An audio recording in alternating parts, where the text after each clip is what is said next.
السلام متابعين عقارات القرقوري في المغرب، كنتمنى تكونوا على خير.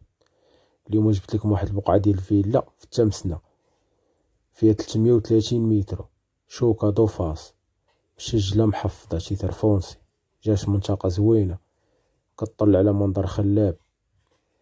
هاد البلاصه ما فيهاش العمارات كاع، خاصه بالفيلات. اللي مهتم يتصل مرحبا.